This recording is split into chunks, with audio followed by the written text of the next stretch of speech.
The toughest assassin in the world, Kufa Vampire ends up falling in love with the cute girl he was supposed to assassinate. Instead of harming her, I am sorry guys, he becomes her teacher. Kufa lives in a dark and desolate world filled with monsters called lycanthrope.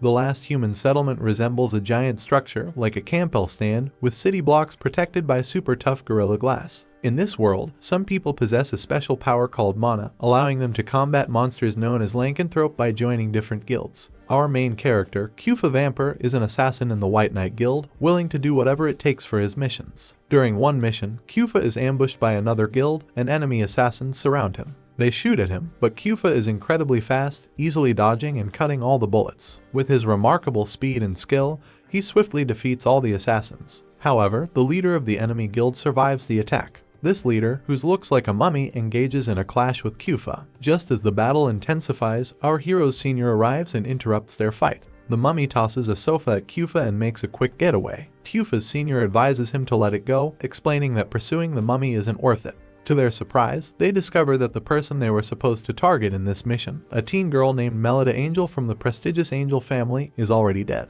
Melida's grandfather had hired Kufa to determine if she was truly his biological granddaughter or if her mother had a relationship with someone else. I think her mother have some different fantasies. What do you think, guys? Tell me in the comment. Since there are no DNA tests in this world, Kufa was initially tasked with questioning the suspected person. However, his senior now instructs him to infiltrate the girl's life and unravel the mystery of her origins. He boards a train that transports him from a lower city block to a higher one. Exiting the train, he coincidentally steps out at the same time as a cheerful woman. Displaying gentlemanly behavior, he helps her with her belongings until they part ways. Upon reaching his destination, a prestigious school for noble girls, he encounters his target, Melida Angel. Excited to meet Kufa, Melida, who was anticipating him as her private tutor, stumbles as she notices him. Kufa swiftly catches her. Politely, he sets her down and introduces himself, revealing that he will be her personal tutor for the next 3 years. However, their conversation is interrupted by the academy bells, signaling that Melida has to attend her class. To her dismay, Melida learns that Kufa will accompany her as both her attendant and bodyguard. As they proceed to the school, they find it filled with girls who seem to have slim figures and a BMI less than 15. At night, Kufa writes his report stating that Melida is not the biological child of the Angel family, so her mom really have some fantasies. At this point, his hidden mission begins. Now, he is tasked with assassinating the girl per her grandpa's orders, although it's not the wisest decision to do it so soon. Kufa, moved by Melida's hard work and wanting to show her some mercy, cannot bear to let her suffer more humiliation. However, when he goes to her room to carry out the deed, she's not there. Kufa searches all over the city and finds Melida in a park, battling 3 Halloween-themed lycanthropes. He realizes that the monsters were brought there by Melida's grandpa, who often attempted to stimulate her mana through real-life danger. However, it's clear that this approach doesn't work for Melida. She fights the monsters with all her might, but her sword breaks and the monsters start humiliating her by ganging up on her. Kufa wonders why she's not calling for help, and Melida speaks up only when the monsters try to cut her blonde hair, reminiscent of her mother who was mistreated by her family and left on a milk run. Melida desires acknowledgement as the child of the Angel family, and if she calls for help, no one will acknowledge her. Kufa is a cruel joke of fate and cannot tolerate it any longer. He suddenly cuts up and burns one of the monsters just by looking at it. Then, he charges at another clown monster and ends it in the same way, while the other one runs away. Kufa uses his special move, Phantom Blade, to destroy the fleeing monster. He offers his hand to Melida, but she is still too proud, choosing to get up on her own despite being humbled by the clowns. Feeling a sudden sympathy for the girl who has always been alone, Kufa wants her to triumph against the challenges she faces. As Melida cries, he tells her about a risky way to awaken her mana. However, if it fails, she might die. Melida accepts the chance without hesitation. Kufa then drinks a potion and feeds it to her mouth to mouth. See guys, I know already. Melida is overwhelmed by the sensation, feeling as if she's drowning while her body is being torn apart. However, she sees a light on the surface and reaches out to it. Successfully attaining her mana, she reveals her Super Saiyan-like form to her maids later, while Kufa watches from a corner, embodying an emo boy demeanor. What Kufa did goes against the code of his guild, and now he must hide the truth about his identity as an assassin from Melida and conceal the secret behind her power from his client and superiors. If anyone discovers the truth, it could mean instant game over for the two of them. Later that night, Kufa examines Melida's body for any physical abnormalities resulting from the potion he administered to awaken her mana. He removing her, she says, "Stop it, but," he says, "This is the time to have some fun." but he emphasizes that conducting this checkup is crucial to ensure that he hasn't unintentionally harmed his client. His maximized Riz ability works wonders, and Melida grants him permission to examine her body. Kyufa explains that she didn't acquire the Paladin class but instead gained the Samurai class, similar to his own, as he shared his mana with her. He encourages her, mentioning that even with a supposedly subpar class, she can still prove herself worthy of the Angel family's name by establishing a good track record. Finding no issues with her body, Melida is happy that she can now be like everyone else. However, Kyufa forbids her from using mana, except during his training, for 1 week. She expresses disappointment in him, akin to the disappointment my parents might feel in me. In a week, a ranking tournament is scheduled to take place at the academy, and everyone is excited about it. Nerva's lackey hypes her up as the favorite from their class, and she seizes this opportunity to tease Melida. She claims to be a friend, steals Melida's book, and unfortunately, Melida can't even say anything in response. Kyufa is outside and hears all the girls mocking Melida, which makes him feel bad for her. Later, Melida complains about still being mocked even after awakening her power. Kyufa responds, stating that her power is still imperfect, so she needs to silently work on improving to make a big debut at the upcoming tournament.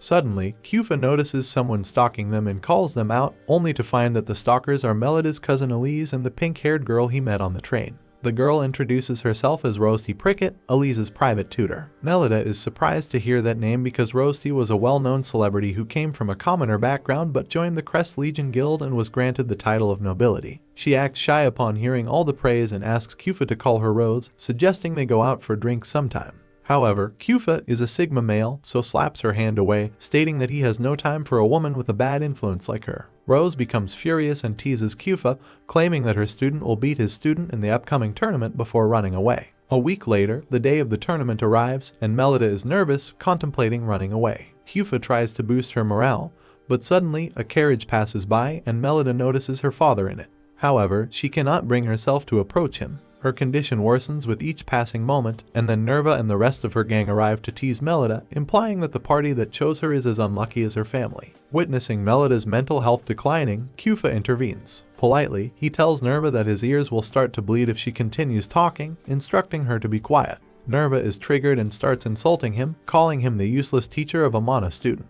This angers Melida, who slaps Nerva's hand away and sternly tells her to keep her teacher's name out of her mouth while swearing to defeat her in the tournament. Soon, the tournament is about to start, and the two leading men of the Angel family, Melida's father Felgus and grandfather Mordru, have taken their seats. Mordru looks at Kyufa, who understands that this is the moment his performance as a teacher will be evaluated. Meanwhile, in the arena, Melida's teammates suggest she leave everything to them, but she insists on fighting too. Moments later, the school principal announces the start of the battle, and girls from both teams activate their mana and rush at each other. Melida takes a deep breath and charges towards Nerva without activating her mana. Nerva rushes at her, hoping to obliterate and humiliate her in front of everyone. She activates her mana as she jumps for an attack, but Melida counters at the last moment, knocking her back. Nerva is in disbelief, and so is everyone else, as they never thought Melida could use mana. Furious, Nerva declares that nothing changes even if Melida can use mana now. She attacks Melida, who dodges a sword strike but retaliates with a kick. Nerva becomes even more enraged, and Melida seizes the chance to blind her with sand, then sends her crashing into a wall. Nerva removes her limiter to use her full strength and jumps up to deliver a finishing move on Melida, coming down like a meteorite and breaking the arena with her powerful attack. As the dust from the collision fades, Melida is found sitting silently. Nerva believes she won and approaches her, offering to spare her from further humiliation if she surrenders since they are friends. When Melida gives no answer, Nerva prepares to finish her off. However, Melida points her sword at Nerva's neck, stating that Kyufa's attacks are more frightening.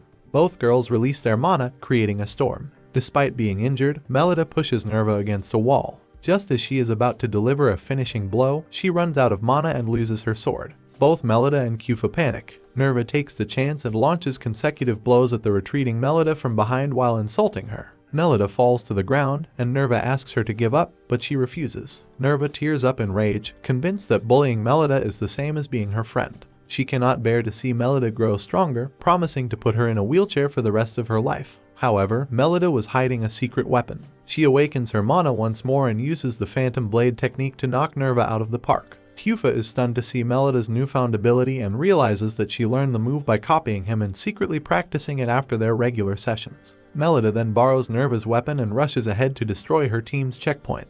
Teammates attack Melida, but her team backs her up and she successfully destroys their checkpoint to win the battle. Later, she runs to Kufa hoping for praise for her great performance, but instead of a head pat, he lifts her up and claims that she exceeded even his expectations. Just then, her dad walks past her without glancing in her direction. Melida calls out to him, saying that she won the battle. However, he tells her not to get carried away as it was just a school match and she should prove her strength in the inter-school ranked tournament. Melida starts crying upon hearing his response, but Kufa tells her to look at the bright side of things. She gained the courage to talk to her dad, and even though it was not favorable, he gave her a response. Kufa says that this is a big step forward, and Melida believes him. Just then, Nerva comes running towards them. While Melida is scared, the bully girl is there only to return her book. Surprisingly, Nerva's heart seems to have changed, and she apologizes to Melida meekly before running away. Soon, Melida and her group have their second match, and this time, their opponent is Elise, who single-handedly dominates the game with her paladin class, astonishing everyone.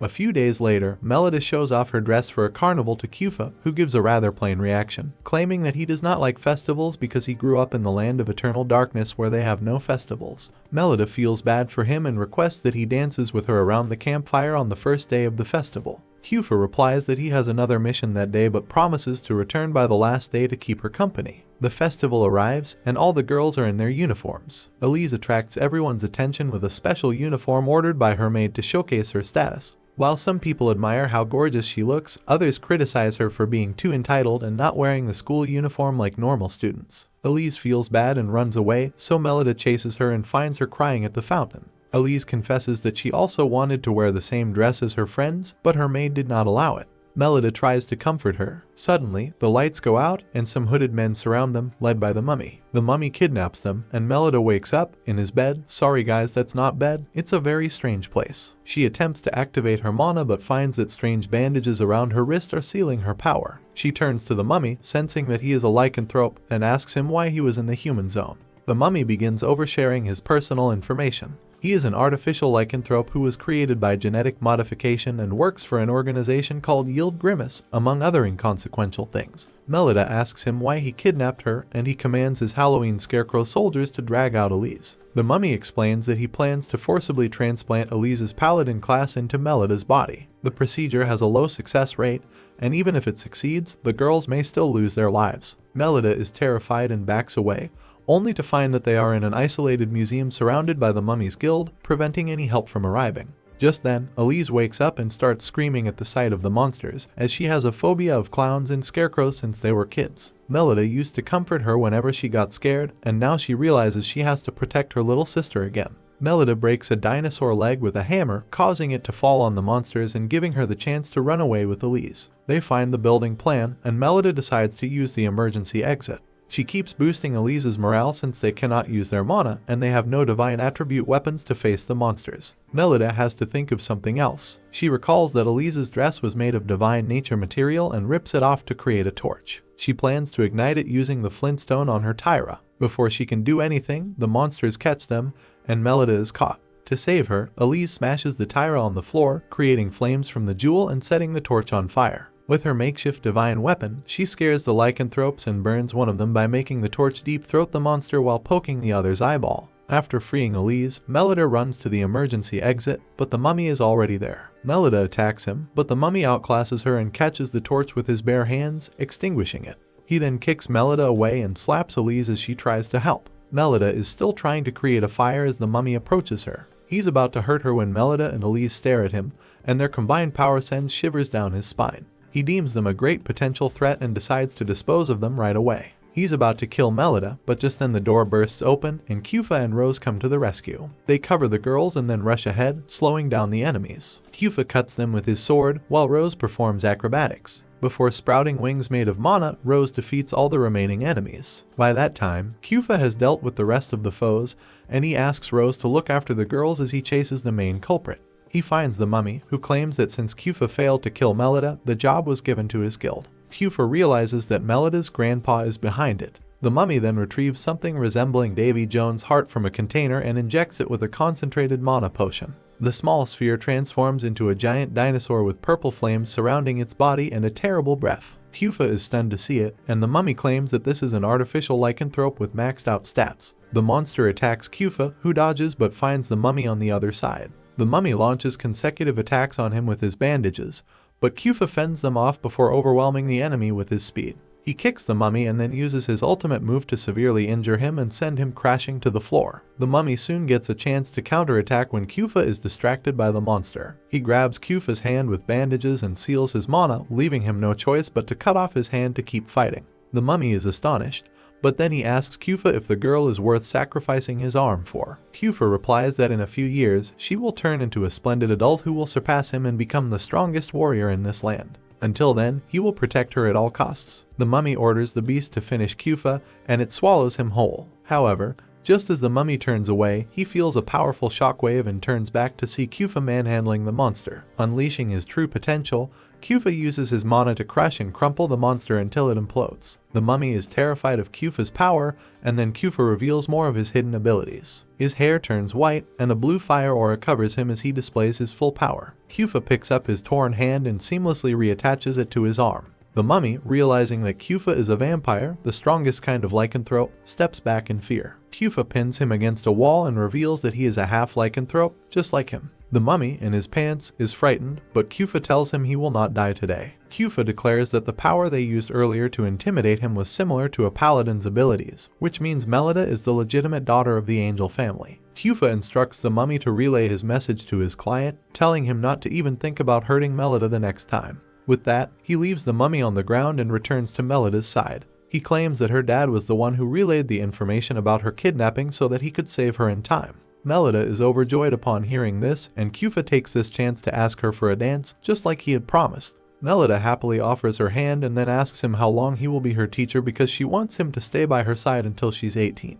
Because she does not involve FBI in the situation, Kufa yields in front of her, promising that he will stay by her side as long as she needs him, and then they start dancing. Soon, the classes resume, and Elise clings to Melida as they have gotten together again. Their tutors are behind them, and Rose is also clinging to Kufa, who is not amused and shrugs her away. He tells her that they are supposed to be rivals, and their clients will not be happy to see them like this, especially Elise's grandfather, who is following them like a curse. They are all going to the Glass Castle, where an inter-school competition will be held. As everyone gathers in the assembly, Melida requests that Elise accept her into her team, but Elise hesitates. By the time she comes up with an answer, the assembly starts. The principal declares the beginning of a Luna selection tournament where the top 2 students from the 2 sister schools will compete for the title of Luna, the Moon Maiden. The rest of the students will have their regular classes in the meantime, and the 4 candidates will get the chance to train until the real trial starts on the last day of the week. Soon, the girls from the school arrive, and after the candidates introduce themselves, the principals remove the cloth from the glass monument to reveal the names of their candidates. Everyone is shocked when they see Melida and Elise being named as the 2 candidates,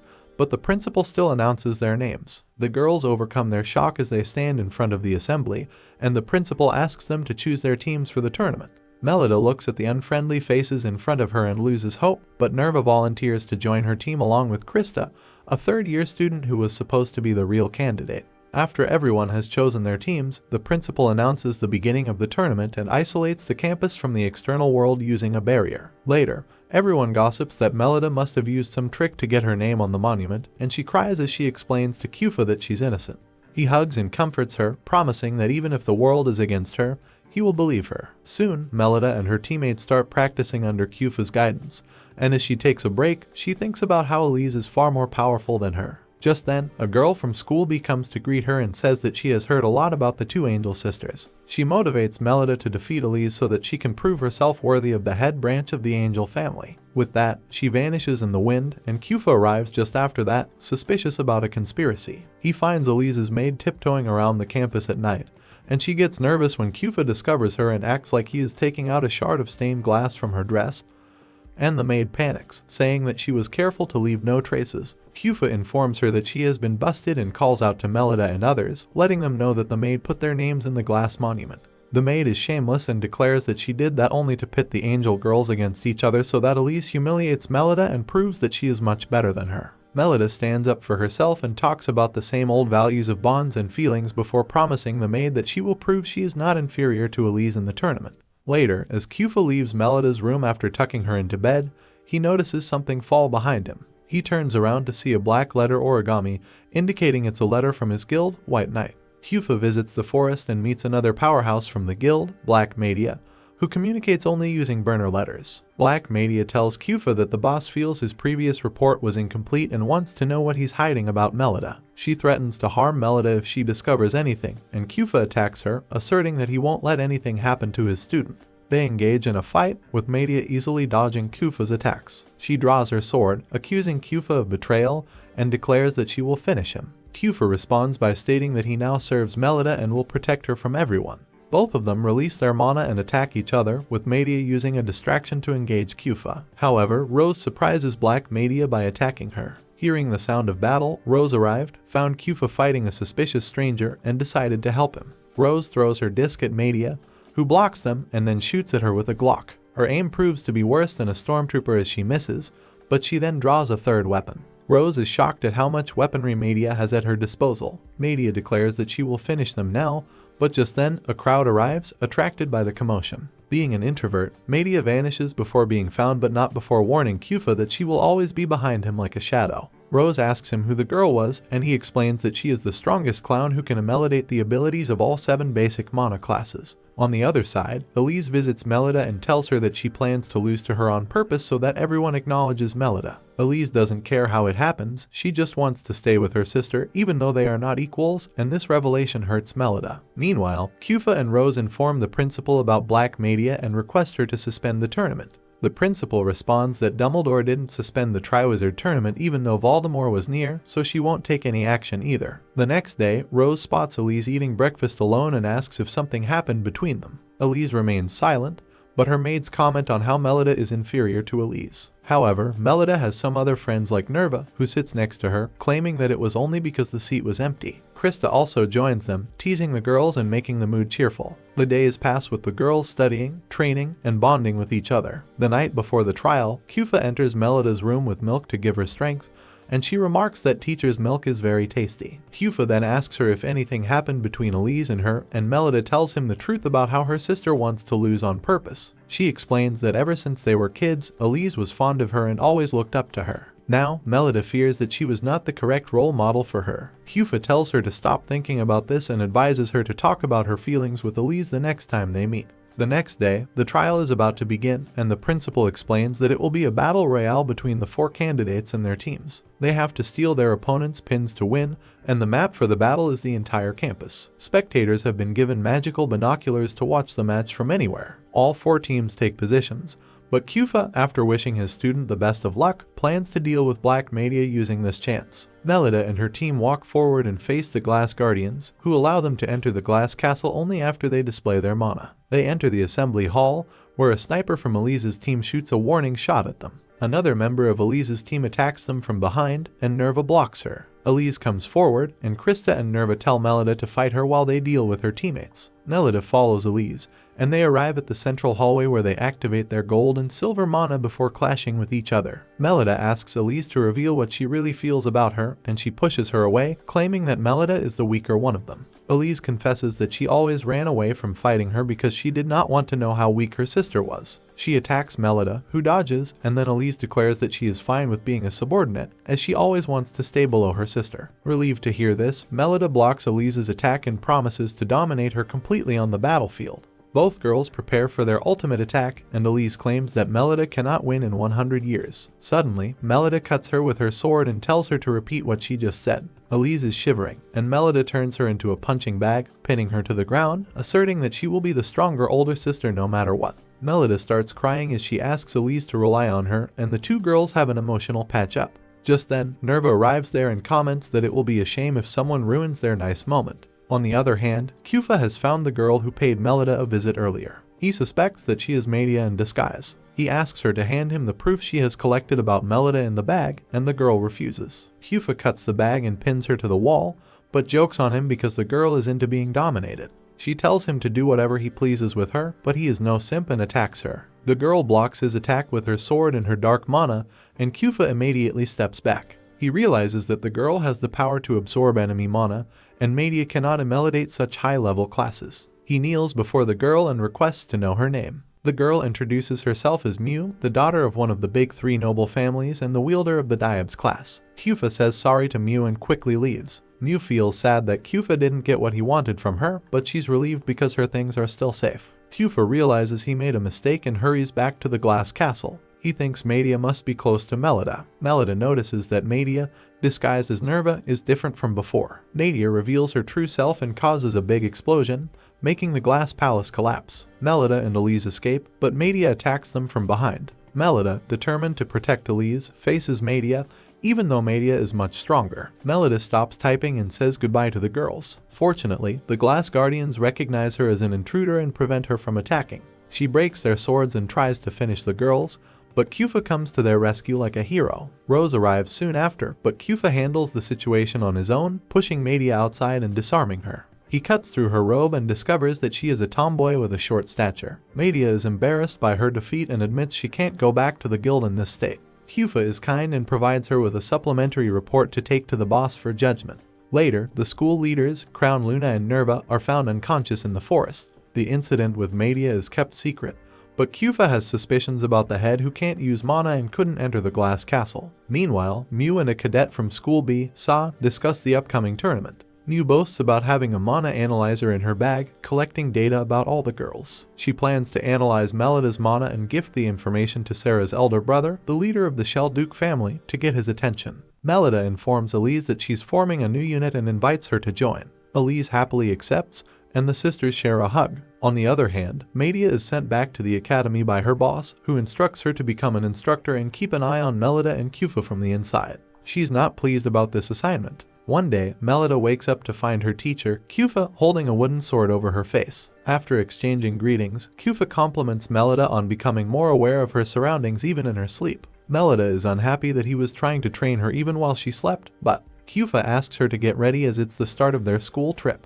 As they head out, Melida scolds Kyufa for having no consideration for her personal space. Suddenly, Kyufa's superior passes by, handing him a medicine vial and advising him to use it carefully. Elise and Rose catch up, and Rose nervously asks Kyufa to fuck her. I am so sorry, Gus. Rose nervously asks Kyufa to marry her. The girls are surprised by how desperate Rose is, but she explains that her father has chosen a man for her, and she declined him by pretending to have a lover. Kyufa becomes the chosen candidate for the role of her fake boyfriend, and he agrees to help, much to Melida's displeasure, who feels like she's being left out. As they walk to school, Rose clings tightly to Kyufa, using adorable nicknames that make Melida jealous, prompting her to cling to him too. Just then, the school director arrives and scolds them for their indecent display in front of the whole school. She insults Melida and Rose but greets Elise politely, acknowledging the differences between Elise and her cousin. Melida responds with a playful "okay boomer." Suddenly, a carriage stops in front of them, and a flamboyant man steps out, Rose's adoptive dad, Blossom, known for his embarrassing and delusional behavior. Inside the academy, Rose and Kyufa explain to the girls that the city block they are visiting belongs to Blossom, a renowned expert in genetic engineering. Blossom then announces his plan to hold Rose's wedding ceremony during the trip. Rose, however, declares that she doesn't plan to marry anyone and introduces Kyufa as her boyfriend.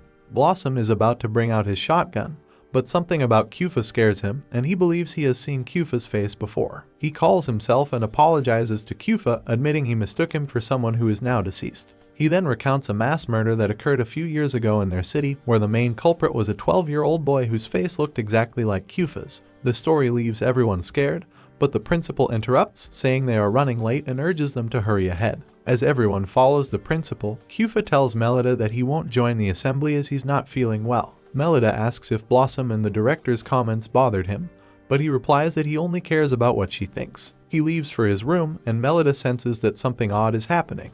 Trying to focus on the assembly, Melida runs into Media, who is now acting as a teacher at the academy under a fake identity. Media stops Melida, instructing her to return to the assembly. As she approaches, Melida sees a disturbing flashback involving a man cursing the infernal Bluefire Ice King. Melida is surprised that the teacher did not hear the voices. Suddenly, they hear a scream from the assembly, and they rush there to find a girl who collapsed for no apparent reason. Kyufa arrives soon after. Blossom takes charge and presents his latest invention, a potion that reacts to the slightest trace of mana. He pours the potion over the fire, and it spreads out over the assembly as mist before turning the fire into a blue color. Blossom analyzes the blue fire and declares that the culprit is a man in his early 20s. Everyone immediately suspects Kyufa, who declares that he has no way to prove his innocence right now. The school trip continues, and Kyufa is allowed to join them. Melida is worried about him, certain that her teacher wasn't involved in the recent accident. The train travels through a dark region with a permanent aurora and intermittent thunder, and Blossom reassures the scared girls that this is a specialty of his region. The train soon reaches the underground town of Shedard, filled with various vegetation due to Blossom's diligent research. As Blossom explains the plants to the girls, Melida keeps staring at Cufa. Suddenly, she hears the man's voice again and wonders what's happening. She looks around and finds a boulder which seems to be the source of the voice. However, Hua stops her right before she touches the boulder and reminds her to take her schizophrenia meds. Blossom also tells them to get back because they were standing at a mystery spot that does not fit any logic. So far, he has found out that it is because of a strong magnetic field that the spot produces an unexplained phenomenon, but nothing else is known. Just then, a man comes running to Blossom and tells him that someone has gotten ill in the city again. They reach the city square where they find a man who has come down with the disease that turns anyone into a mindless killing machine. Blossom declares that the man cannot be saved and orders the soldiers to kill him immediately. The girls are shocked to see their first execution, and even the principal comes to reprimand Blossom. However, he declares it was not murder but mercy that they allowed the man to go away before harming anyone, as there is no cure for the disease. Later, Rose takes Cufa to a church where she asks him why he agreed to help her. Cufa is dazed. But then a bunch of kids come running to Rose, and she tells Cufa that these kids lost their parents, and her dad adopted them, just like he adopted and raised her. After a while, Cufa returns to the lodging and finds that Melida is mad at him. She commands him to help her wear socks and comments that he doesn't even see her as a girl, so she might as well ask him to help her change. Cufa is not having any of her attitude right now, and he asks her if she would like to go on a date with him. Melida's behavior immediately changes, and she clings to him as they explore the tunnels of the city during their date. They come to a serene location with a glimmering lake and strange rock formations. Melida enjoys the sight, and then Cufa leads her along to show her the best part of this limestone cave. He jumps from the cliff along with her, and surprisingly, they start flying instead of going down. They twirl and dance in zero gravity as Cufa explains that the zero gravity field was created due to strong magnetic forces in this mystery spot. Melida suddenly gets concerned and asks him why he knows so much about this place, and he replies that he came here for a mission a long time ago. They return to the lodge soon, and Cufa fucked her in the bed. He tucks Melida in as she asks him to take her on a date again someday. She apologizes for being difficult and demanding earlier, claiming that she doesn't want anyone to grow close to him. Melida falls asleep while babbling, and Cufa caresses her face, expressing that she was the first person to make him feel this way. That's why he doesn't know what he should do now. Meanwhile, Melida finds herself in a dark place in her dream. She calls out for her teacher and hears a voice asking her to give him some blood. Melida wakes up, covered in sweat, and wonders about the strange dream. Her neck feels odd. Just then, Elise comes running into her room and tells her that someone else has been attacked by the blue flame criminal. Melida is shocked, and the feeling intensifies as she notices that Cufa is not in the room. The girls go to the church where the attack happened and find Blossom crying over the kids in his orphanage. They had been attacked, and as the principal checks them, she claims their life force has been sucked out, similar to the student who fainted earlier. She asks Melida what her tutor has to say about it, and she replies that Cufa has been missing since the morning. Now, Blossom is certain that Cufa is the culprit, and he orders his men to find him and bring him there. As the principal leads the girls back, Melida sneaks out to find her teacher but gets caught by Media instead. Media has guessed that Melida wants to find Cufa and take his side, considering it a dumb idea yet adventurous at the same time.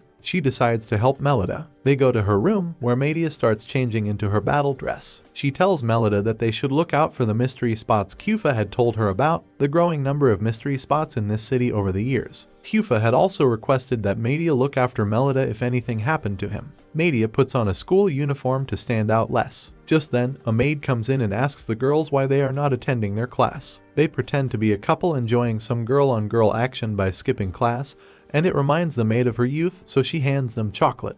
After that, the girls head out to collect information about mystery spots, and Melida's straightforward approach earns her a scolding and a candy. Media says she will show how it's done and leads Melida to a flower shop. There, she starts asking the flower lady about the varieties they grow, sucking up to the lady who is a fan of Blossom and talking about his role in identifying the mystery spots. Just like that, Media gets all she wants to know about the mystery spots, and they head to their first destination, the most mysterious of the mystery spots called the Crook House. They enter the Crook House and feel nothing special, even though Blossom has forbidden anyone from coming near it. Media examines the building and realizes that it was not part of any accident but built like this from the get-go. She finds a secret door that leads them to an underground staircase. Media warns Melida that anything can happen down there and tells her to stick close. She keeps talking about how this place seems to be designed to deter visitors, suggesting something sinister was hidden here. They come to an underground dungeon, and after looking at the research labs and empty cages for a while, they see the horrifying sight of dead people chained up in the cages. Media claims that they look like Shanghai citizens and are the failed products of illegal experimentation with the night gene factor that would turn them into Lanth.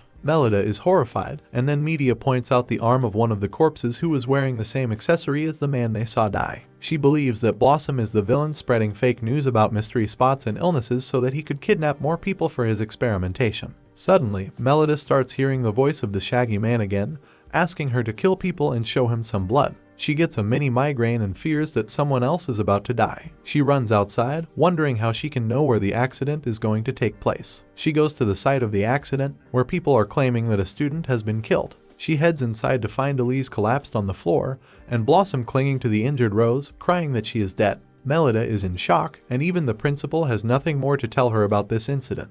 She claims that Melida did not attend the training session, and Elise was worried, so she went to look for her. Naturally, Rose accompanied her student, and she was attacked by someone who must have been pretty strong if he could kill her. The man Blossom has chosen as his son-in-law says that it must be Kufa and orders the townsfolk to find him immediately. Blossom gets up, carrying Rose's body, and claims that he can still save her through the power of science. Melida is left speechless and carries Elise back to her room. Media visits her and says that there are not many people in the world who could defeat a paladin like Elise and a seasoned warrior like Rose at the same time. Melida asks her for some time alone with her sister, and Media replies that she can take all the time she wants because she is not going to leave her room until the matter outside subsides. As Media leaves, Melida apologizes to Elise, thinking that she was attacked because she came looking for her. Melida wonders what her sister was trying to tell her earlier and picks up her sword, swearing to keep Elise safe. Just then, Melida hears some commotion outside, and Krista comes running in to tell her to escape. She says that this time, Blossom was attacked and the attacker stole Rose's corpse before running away. The same blue flame mana was found at the scene, and now the entire town is on the hunt for Kufa,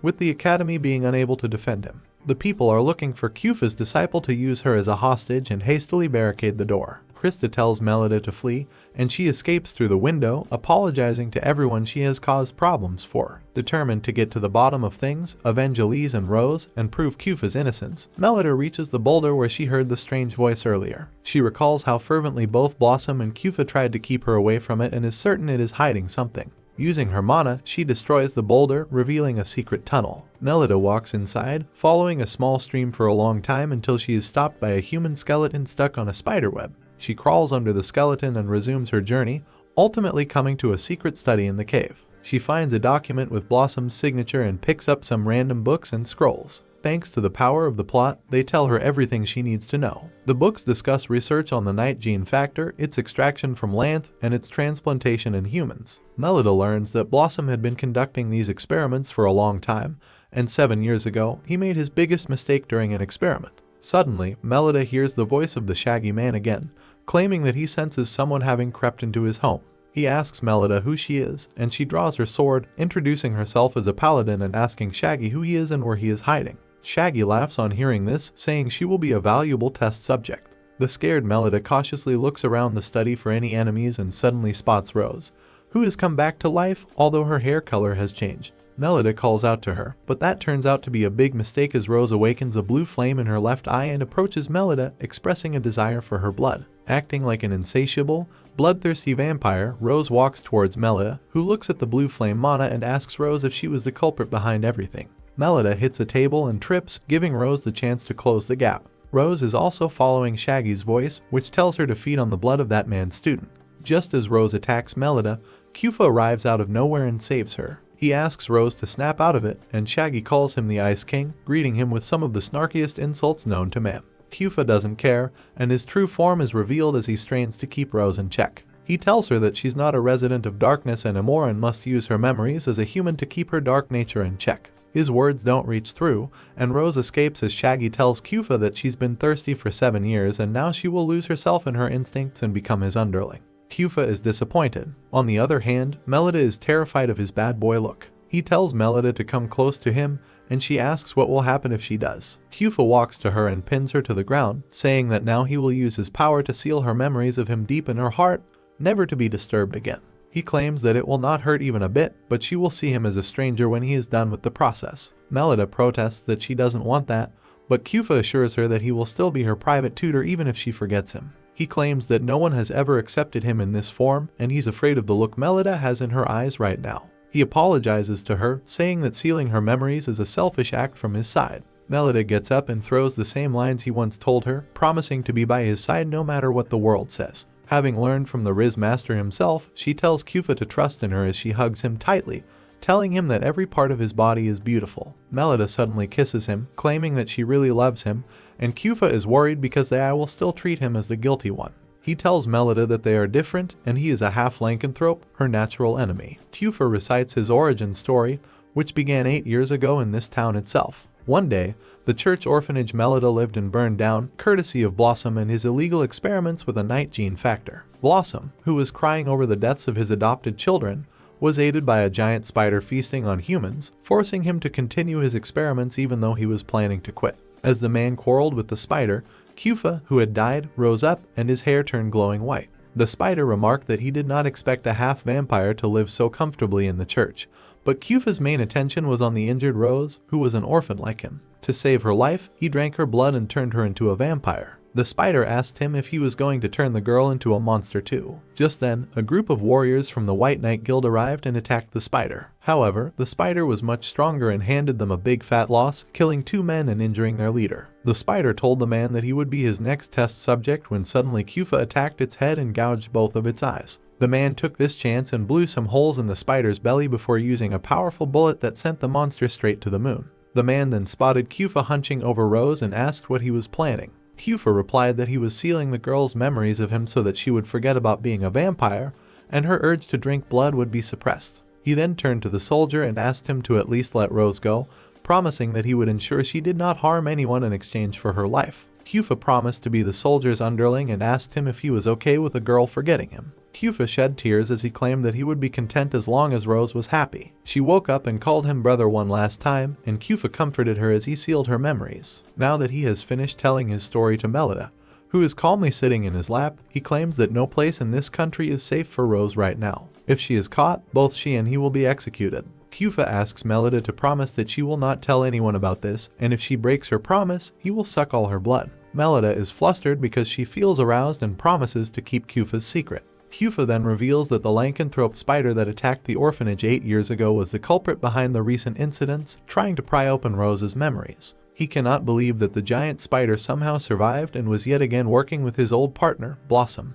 Cufa believes that Blossom wants military power, and that's why he chose a fiancée for Rose so that he can turn her into a baby-making machine that gives birth to mana users. However, as her true memories and vampire powers are unlocked, Cufa's true form also comes to light, and he must hide so that people do not turn against him. Melida is furious upon hearing this, and Cufa tells her that he has a way to solve this problem. But for that, he needs Melida's help. He asks if she is willing to risk her life for his plan, and Melida replies that he can take her life. Soon, Rose is completely healed, and she's being forced to marry a stranger when she's not in complete control of herself. Just as Blossom is about to officiate the vows, Melida barges into the church and raises objections about the marriage. She calls out to Rose, saying that they are both rivals for Cufa's love, and she's not going to let her back away. Now, Rose seems to have lost her memories while trying to remember who Cufa is, which hurts her little brain and agitates her further. Melida declares that she has kissed her teacher twice, not caring about the tabloid scandals that will be in every newspaper tomorrow. Hearing these words makes Rose come back to her senses, and she draws her weapons to settle things with Melida. They activate their mana, claiming that their strength will decide who loves Cufa more. Rose attacks first, and Melida counters her attack with a flaming strike that misses her opponent but sets Blossom on fire. Fearing the fire, a small spider jumps out of Blossom's hair, and Melida points her sword at it, claiming that he will die if he doesn't fight back.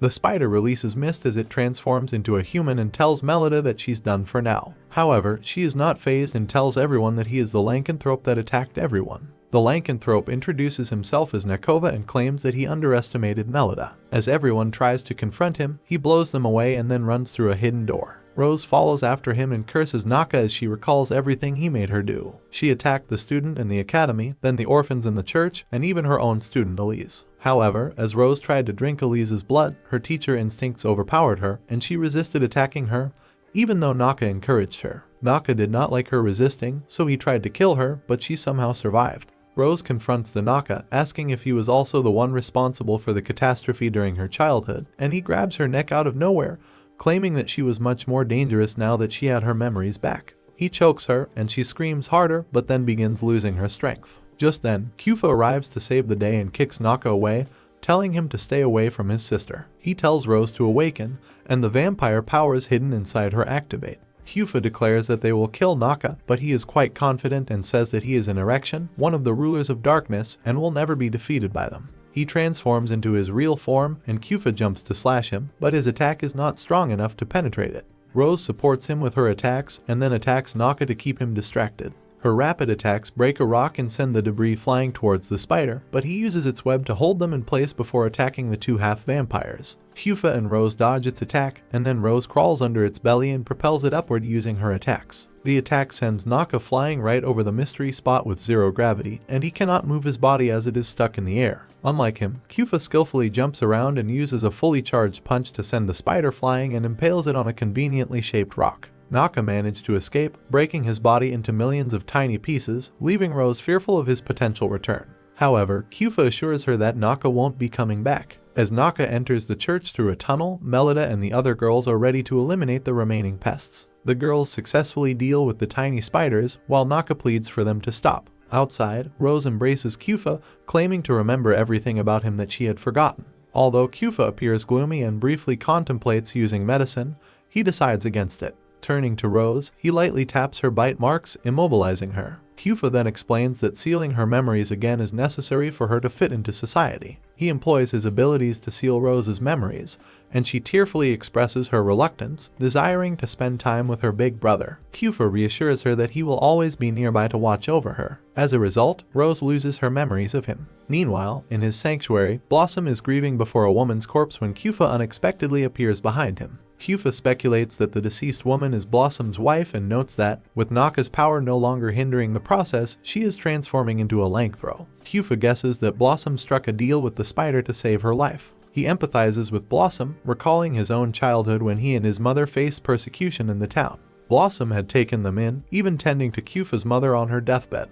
However, Blossom dismisses it as a mere whim. Kyufa then retrieves a vial from his pocket, claiming it to be a medicine that can transform a partial Langthrow into a regular human. He pours the medicine into the woman's mouth, reviving her, and Blossom embraces his wife, who is gradually resembling a human once again. Kyufa says his goodbyes to Blossom before the students return to the academy. There are rumors circulating that Blossom turned himself into the authorities, taking full responsibility for the recent incidents. Elise, having regained her senses, is curious about what transpired during her unconscious state. However, Melita refuses to disclose any information, prompting Elise to use the tickle monster to uncover the truth. Meanwhile, Kyufa sits alone, contemplating recent events. Rose joins him, expressing her confusion about why she can't recall anything about her time in the town. Kyufa suggests she could have stayed in her hometown to support her family, but Rose is confident in her mother's abilities. She shares a childhood dream with Kyufa, longing to meet someone significant who spent a lot of time with her. However, she can't remember the person, so she joined the Crest Legion, hoping to become famous and be noticed by that special someone.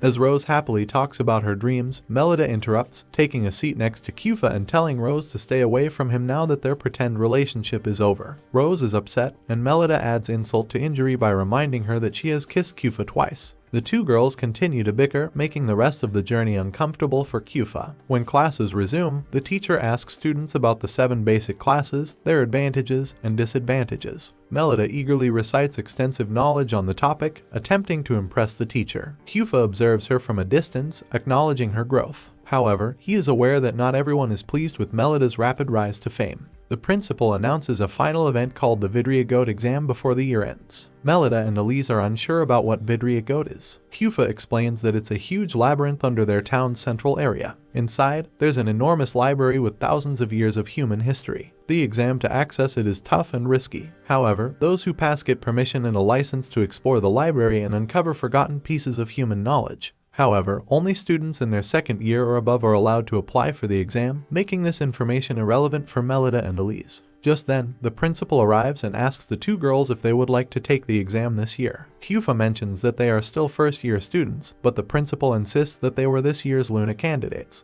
To prove their selection was not a mistake, she wants them to demonstrate their worth in the exam. On the other hand, Mew and Sarah present their report from the Luma tournament to their academy in noble faction. Mew argues that the mana Melida carried was significantly different from that of Elise, convincing the people there that Melida's mom had indeed been involved with other men.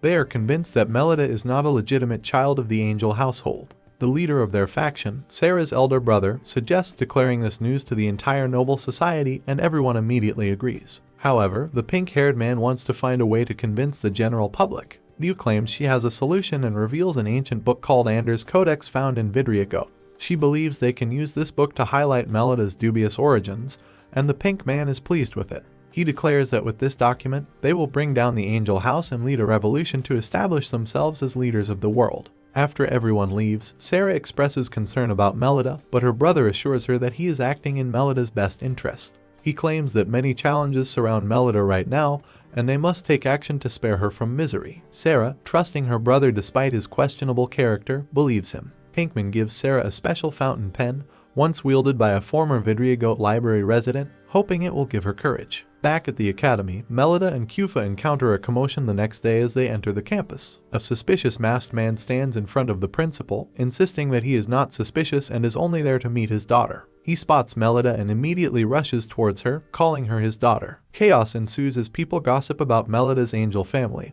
and the masked man accuses the angel family of being demons who stole his woman and child. As he approaches Melida, Kufa swings his sword to keep him at bay. The masked man reveals himself to be a circus guy and does cartwheels to evade. He declares that Melida's boyfriend is too violent and he will never accept him. The mysterious man throws his hat and swiftly disappears, leaving Melida distressed. At night, Kufa receives a coded message indicating that Melida is in danger. He responds with a cryptic message seeking assistance. Later, during Melida's routine body checkup, Kufa is deep in thought and accidentally ends up touching Melida. She questions Kufa about his concerns, and he admits that he has always feared rumors spreading if people found out about her mana class. He believes the masked man just wanted to tarnish the angel family's reputation, and Melida agrees, confirming that the man had no connection to her mother. Kufa expresses his belief that the enemy will have more tricks up their sleeve, and Melida asks if there's anything she can do. Kufa decides to give her a test of his own and instructs her to take the Vidriagoat exam seriously and pass it.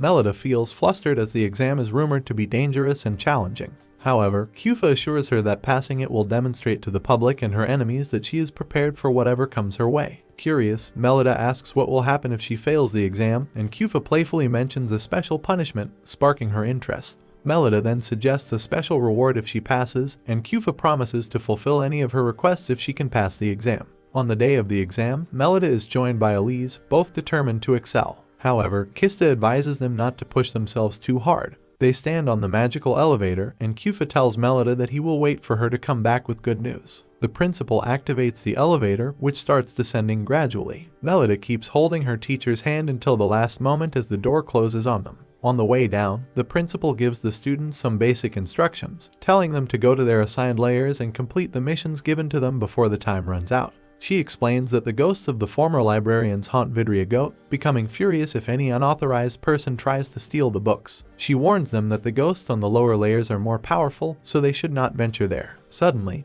the elevator comes to an abrupt stop even though the first layer is still far away. Tentacles emerge from the walls of the elevator, posing a threat to the girls. Melida clings to Elise outside, while Kufa and Rose are on standby. A non-student arrives and panics upon learning that the principal has left. She exclaims that an important guest has arrived, and since the principal is not there, Kufa should be the one to meet him. Initially taken aback, Kufa then inquires about the guest and learns that it is Melida's official father, Duke Felgus Angel. Kufa immediately goes to greet Elise and informs him that Melida and Elise have entered the librarian certification exam and are serious about passing it. Elise claims that Melida has no need to pass the exam and presents a letter to withdraw her from the academy, asking Kufa to bring her back immediately. Kufa requests that he reconsider and asks why he is obstructing her path now. Elise brings the masked man into the conversation, stating that putting Melida in public view was always going to bring harm to their family, and now he wants to remedy that. He even informs Kufa that he will be relieved of his job soon. Kufa pleads to let Melida study at the academy for one more year, promising solid results by then, but Elise is not interested. He states that no matter how much potential Kufa sees in Melida, she doesn't realize her own abilities. However, when Kufa declares that he understands his student the best and requests one final chance, Felgus seems to ponder over it.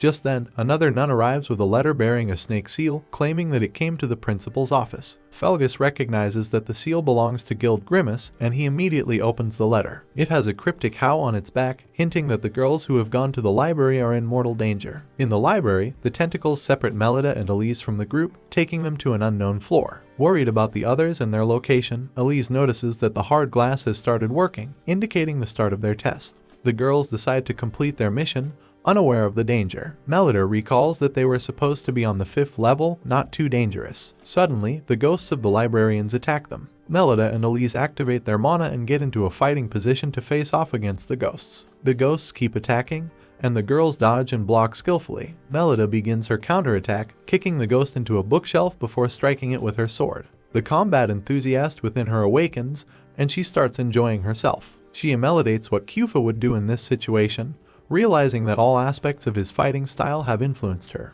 The girls successfully defeat the ghosts, and Melida high-fives Elise to celebrate their victory. Filled with confidence that they can still pass the exam even without the principal around, Melida and Elise decide to move forward. However, Elise notices that their weapons are in bad shape after just one fight, and she jinxes herself by saying that they won't be able to handle more than 2 ghosts at a time. Suddenly, ghosts appear all around them, and even if math isn't their strongest suit, it's clear there are more than 4. The girls tremble as the ghosts close in on them, but then a hurricane surrounds them, dealing with all the ghosts at once. Melida wonders what happened, and when she looks up, she finds help has arrived, Mew and Sarah, the unexpected rescuers who have come to pretend to save the girls. They reveal that they are also here for the library certification exam and suggest that all 4 of them can take the exam together. Melida expresses concern that it might not be allowed, but Mew reassures her, stating that no one is watching them, making it acceptable. She manages to convince Sarah, and then declares that the 4 daughters of the 3 big Duke houses are taking their first joint quest. Melida and Elise are excited about the idea. Mew takes out a magic book that acts as a GPS and tells them that they are in the 2nd layer. They should take the stairs to reach the 5th layer, where their test will take place. Melida is surprised to learn about magical texts that work inside the library,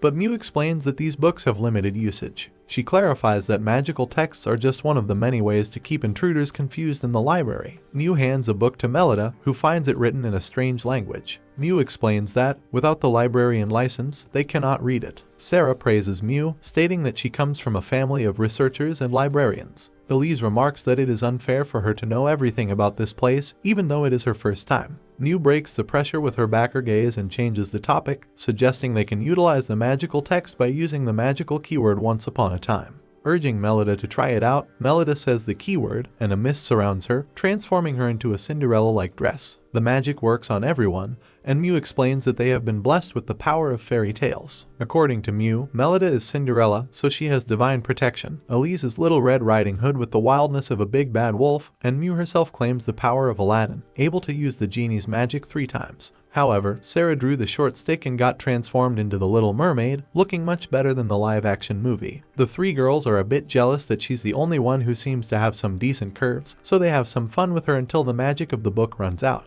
Elise reminds them that they have to hurry before the exam's duration is over, and the girls head to the exam room.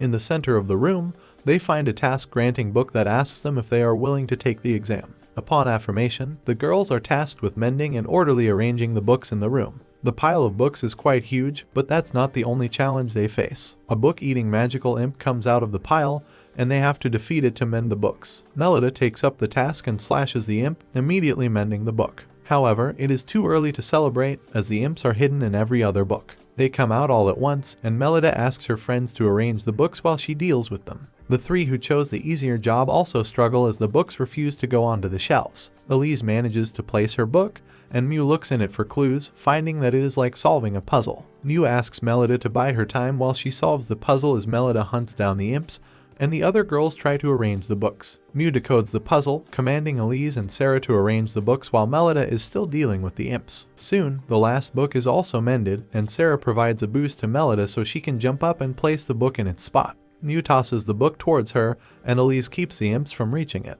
With that, Melida places the book, and the remaining imp implodes. Melida falls, but Sarah uses her ninja-like powers to save her, and the girls celebrate their victory. Suddenly, 4 books start glowing and turn into proof that the girls have passed their exam. All that's left is to return to the outside world in time. Mew then asks Melida and Elise why they are so eager to pass the exam. Melida thinks for a while before answering that she wants to be acknowledged as the child of the angel family and pass the test given by her teacher. Mew tells Melida that even if she passes the exam, it doesn't actually prove that she is the child of the angel family. Melida is taken aback, but Elise comes forward to defend her and Mew apologizes for saying unnecessary stuff. After that, she asks the group to follow her outside, but Sarah steals Melida's book and refuses to give it back. Mew presses her against the wall and asks her to return the book, but Sarah declares that this exam is a trap. On the other hand, the senior girls have also finished their exams and reunited with the principal. She tells them that the tentacles that destroyed the elevator were created from an ancient magical text, and she promises to hold an investigation after they reach the academy. Krista is worried about the first years,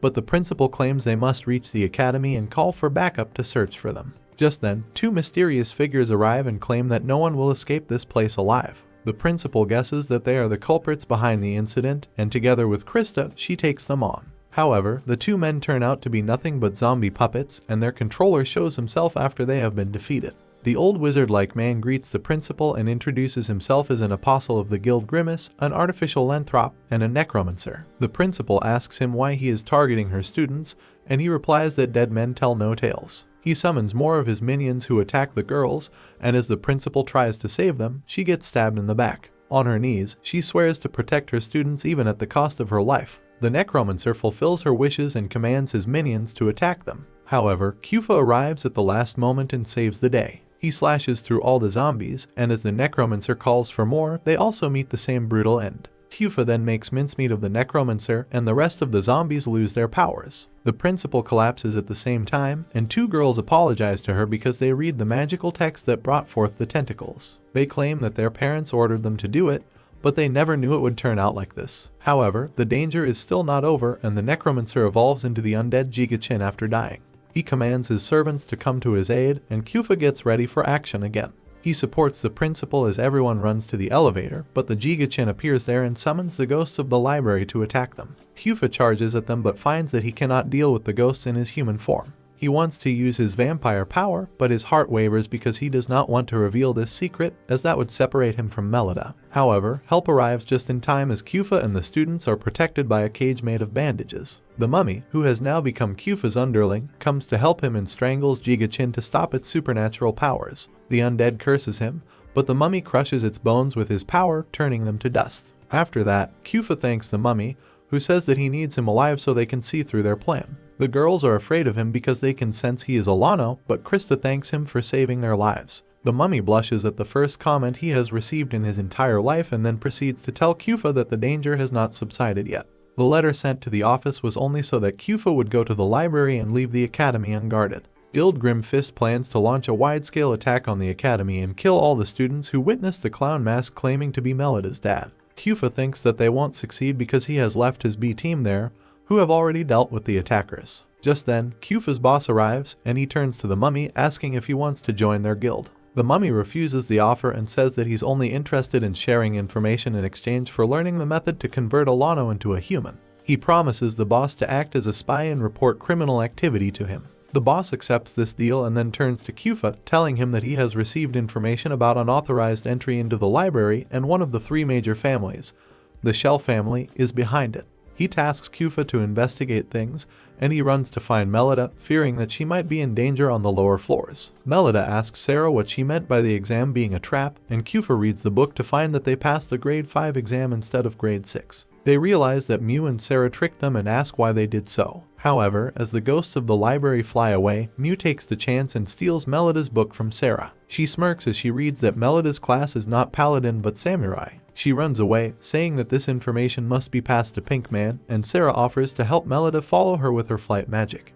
Melida finally corners Mew and pins her to the ground, asking her why she tricked her when they were supposed to be friends. Mew caresses her and replies that she did it because she likes her. She suddenly uses the keyword and activates the power of all the magical texts lying near them as the pages surround them. Sarah tells Melida to get away, but it is too late and a bright purple light engulfs them. Melida sees a dream as she is blinded by the lights. In the dream, she recalls the people who refused to be her instructors because they felt she was incompetent, and how Kufa was the first one to accept the role. Suddenly, her dream ends, and she finds herself in a strange, misty place wearing a maid outfit. Mew welcomes her to the illusory courtroom and tells her to behave herself as the main show is about to start. The mist dissipates, and Melida suddenly finds herself in a mock courtroom with masked guests, and with Pink Man as the judge. The trial begins, and Melida still doesn't understand what is going on. Mew explains that Pink Man is the judge as well as the conspirator for this incident, and under his command, she led Melida and others into this trap. Melida understands now and refuses to entertain their drama because she has to pass her library and license test. However, Pink Man tells her she cannot leave,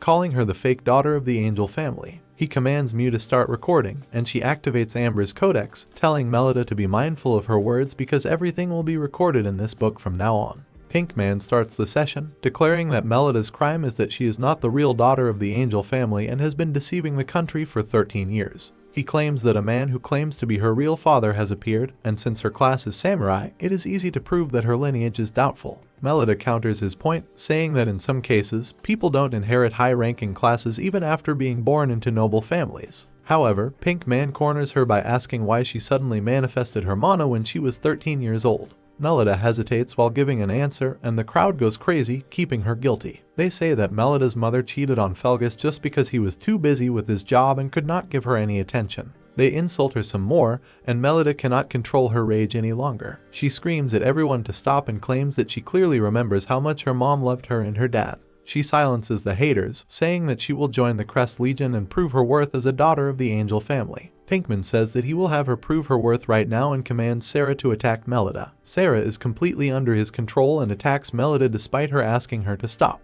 Melida dodges her attack, and Elise passes her sword to her as Melida and Sarah face each other. Mew stops Elise from making a move. Sarah tells Melida to stop resisting and promises to end her peacefully, but Melida replies that her samurai class should not be underestimated. She presses Sarah, who uses her flight ability and takes the high ground before raining spears on Melida. Melida keeps dodging the attacks as Mew comments that she has no chance to win against Sarah's Dren class. If she gets a crushing defeat from a daughter of a noble family who is the same age as her, it will be proved that she is unworthy of her family name. Elise recalls what Melida told her about Mew being pretty and kind, and she hates her guts for being a pathetic liar. Now she decides to face her and protect Melida from fake friends like her. Meanwhile, Melida has to keep dodging Sarah's spear rain even as she tries to reach her level. Everyone thinks that Sarah is dominating, but Pinkman thinks the opposite and wonders how Melida can be so strong. Suddenly, she trips and Sarah rushes in, seeing a chance to finish her. However, she gets trolled as Melida moves out of her way at the last moment to crush her heel wings. Everyone is stunned that Sarah lost, and Melida lets the haters hear that she takes pride in being a samurai. She says that she has someone she looks up to, and together with him, she will prove her worth. People now start believing that Melida is really the Duke's daughter, and they committed treason by capturing her. Seeing public opinion change, Pinkman resorts to his final card to erase all evidence against him and activates the fountain pen he gifted his sister. The pen falls out of Sarah's pocket,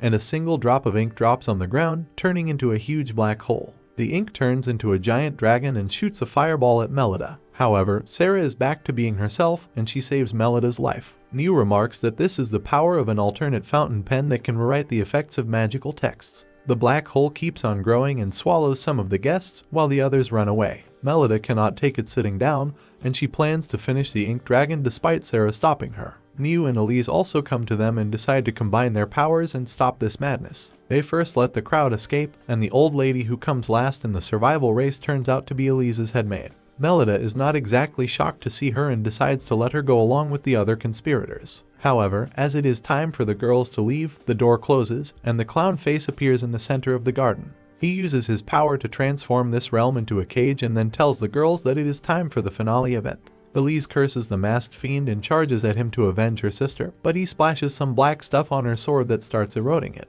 The masquerade kicks Elise away, and Melida saves her, but he plans to finish her now. He sends the black stuff towards Melida, but then Kufa arrives at the last moment and slashes the attack, turning the ink into water. Melida is relieved to see him, and Kufa promises that he will definitely keep her safe now. However, Melida no longer wants to watch from the shadows and decides to join him in the fight. They rush towards the masquerade, and as Kufa stalls him, Melida appears behind him for a sneak attack. He dodges the attack, but Melida and Kufa use their perfect teamwork to keep him pinned. Kufa kicks him into the air, and then Melida hits him with the hilt of her sword to give him some more elevation as she remembers her training with Kufa. Finally, Kufa uses his ultimate move called Thousand Blade and surrounds the masquerade with phantom blades that destroy him in his cage instantly. Melida is glad about the victory and immediately runs to hug her teacher, while the other girls playfully tell them to get a room. Soon, everyone returns to the real world, and their lives return to normal. Pinkman hides his involvement in the recent kidnapping and attack on Melida by pinning all the blame on the masquerade, whom he actually killed. The man was a former member of the Crest Legion, and as the search to find him continues, Felgus takes charge of the Academy security. The day comes for Felgus to return to his estate, and Melida gathers the courage to talk to him. Felgus walks up to her and tells her that during his grandmother's era, one of her relatives had the same samurai class as her, so she does not need to worry. Then he compliments her golden hair and claims she resembles her mother, which brings Melida to tears as she starts crying. Felgus realizes it is time for him to leave on the milk run, and he entrusts his daughter to Kufa. The train departs, and Kufa comforts his crying student, saying that her life will get better from now on. Soon after that, Melida and Kufa meet in the garden where he first saved her. She claims to have decided on her reward for passing the library exam. Melida asks Kufa to support her until she becomes someone whom society acknowledges. After that moment arrives, she promises to risk her life to protect him. Kufa is moved by her determination and kisses her hand, promising to always stay by her side. That's it for this video. Watch the following video and I'll catch you in the next one.